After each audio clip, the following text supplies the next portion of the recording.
କେନ୍ଦୁଝର ଜିଲ୍ଲା ତୁର୍ମୁଙ୍ଗା ଥାନା ରାଜନଗର କନ୍ଦେଇପଶି ରାସ୍ତାର ଡେଣୁଆ କହ୍ନେଇନାଳ ପାଖରେ ଆଜି ଅପରାହ୍ନରେ ଦୁର୍ଘଟଣା ଘଟିଛି। ଭାରସାମ୍ୟ ହରାଇ ପୋଲ ତଳକୁ ଖସି ପଡ଼ିବାରୁ ଦୁର୍ଘଟଣାରେ ଜଣେ ମୃତ୍ୟୁ ହୋଇଥିବା ବେଳେ ଆଉ ଜଣେ ଗୁରୁତର ହୋଇଛି। ମୃତ ବ୍ୟକ୍ତି ଜଣକ ହେଉଛନ୍ତି ପାଟଣା ବ୍ଲକ ଟାଇଁସିରା ଗ୍ରାମର ଦେବାନନ୍ଦ ପୃଷ୍ଟି ବୟସ 69 ବର୍ଷ ଏବଂ ଗୁରୁତର ଜଣକ ଟାଙ୍ଗରପଡ଼ା ଗ୍ରାମର ଶଙ୍କର୍ଷଣ ସାହୁ।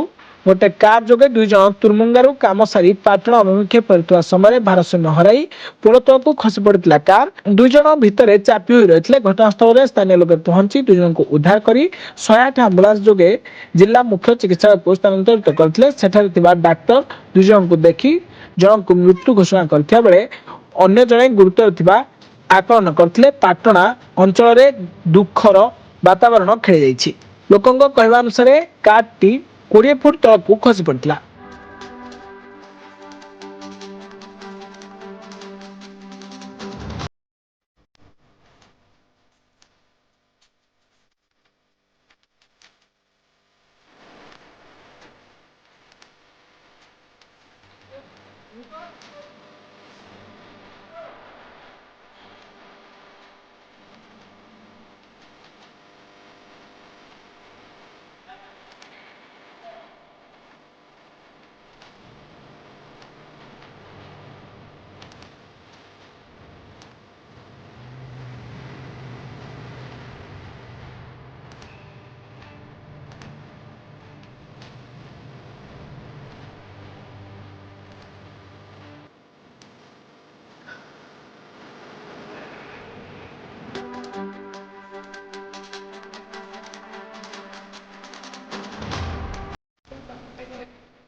କେନ୍ଦୁଝର ଜିଲ୍ଲା ପାଟଣାରୁ ଦଶରଥ ବାରିକଙ୍କ ରିପୋର୍ଟ, ବ୍ଲାକେଟ୍ ନ୍ୟୁଜ୍ ଓଡ଼ିଆ।